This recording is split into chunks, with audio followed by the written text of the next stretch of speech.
లో కొత్త type of cyber crime జరుగుతుంది. ఇలాంటి కేసెస్ చాలా రిపోర్ట్ అవుతున్నాయి. తప్పకుండా వీలైనంత ఎక్కువ మందికి షేర్ చేయండి. ఒక గుర్తు తెలియని వ్యక్తి మీ దగ్గరకు వచ్చి ఇలా అడుగుతాడు, అన్నా నా మొబైల్ స్విచ్ ఆఫ్ అయింది, లేదా phone pay or Google pay లో లిమిట్ అయిపోయింది, మా వాళ్ళు హాస్పిటల్లో ఉన్నారు, నా friend me PhonePe or Google pay కి ఒక 50,000 పంపిస్తాడు, కొంచెం డ్రా చేసేయండి అన్న అంటాడు. సరే ఫోన్లే, ఇందులో ఏముంది అని మీరు సరే అంటారు. ఒక నెంబర్ నుంచి మీ అకౌంట్ కు ఒక 50,000 వస్తుంది. మీరు ఆ క్యాష్ డ్రా చేసి ఆ వ్యక్తికి ఇస్తారు. ఒకవేళ మీరు యాక్సెప్ట్ చేయకపోతే మీకు కమిషన్ కూడా ఇస్తా అని అటెంప్ట్ చేస్తారు. ఇక్కడ గమనించాల్సింది, మిమ్మల్ని రిక్వెస్ట్ చేసినోడు మనీ పంపినోడు కూడా ఇద్దరు సైబర్ నేరగాళ్లే. ఇప్పుడు అసలు కథ మొదలవుతుంది.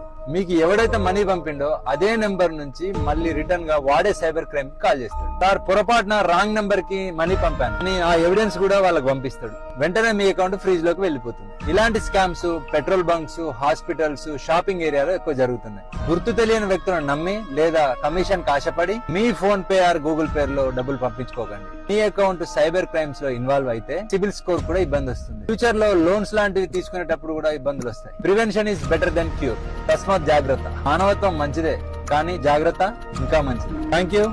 జై హింద్.